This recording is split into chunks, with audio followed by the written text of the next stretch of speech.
hyvää iltaa. Oikein hyvää iltaa ja tervetuloa takaisin tähän vuoden 2012 Stadin Furisliigan arvontaan. Nyt arvotaan viimeinen kierros. Ja mums. Olemme jakaneet... Olemme jakaneet munat kahteen koriin, kuten varmasti tutkinimmat näkisivät, jos kamera käväisesi pöydällä. Mitä täällä on nyt edessä? Noniin. Siihen on syysä. Loogisuus. Eli luultavasti tässä korissa on äskeisen arvonnan kahden viimeisen otteluparien joukkueet. Ja täällä kahden ensimmäisen otteluparin joukkueet, jolla välttämme sen, että ne, jotka katselee tätä selvinpäin, ovat ymmärtäneet jo aikaisemmin, mutta kun me ei ollut. Arvotaan nämä ensimmäistä joukkuetta. Onks kotijoukko? Niin, arvotaan kotijoukkuetta viimeiselle ottelukierrokselle. Kiitos Mikko. Ole hyvä, Jarno. Jälleen kerran. Lippo. Kumpa he olisivat yhtä hyviä jalkapallossa kuin arvonnassa.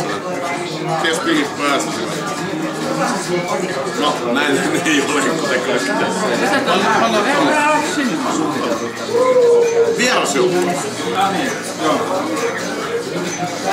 Lippo vastaan. Ja kello 17 ja joskus elokuussa. Lippo vastaan. Puhuri. Hyvä Lippo, hyvä Puhuri. Arvotaan seuraava ottelupari. Siitä lähtee kotijoukkue.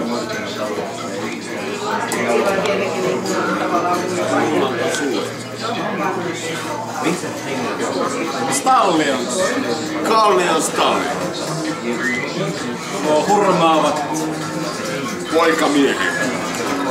kaikki reippat poikamiehet ja heille arvotaan tästä vastustajasta. Tuo noin. Se on Rippipallo. Stallions vastaan Rippipallo. Varmasti kova viimeisen kierroksen ottelu. Se on jo ratkennut siinä vaiheessa. Ehdottomasti. Kolmas ottelupari.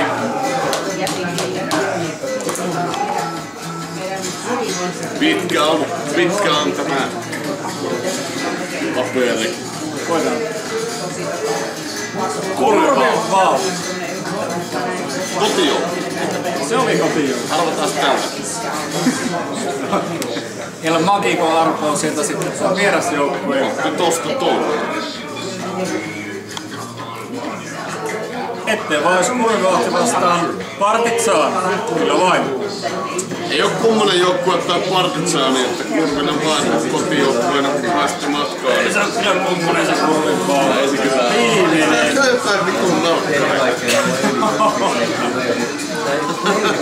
Eikö ne oo puhunut? Se on meidän. Hei kato, tähän yhtä aikaa. Se on jännä. Noniin. Ja viimeinen ottelupari. Stadin Furisliigan runkosarja päättää ottelupari. Kotijoukkue on täällä, vierasjoukkue on tossa. Näin! Mikä se on? Moskova vastaa Tuska United. Yeah!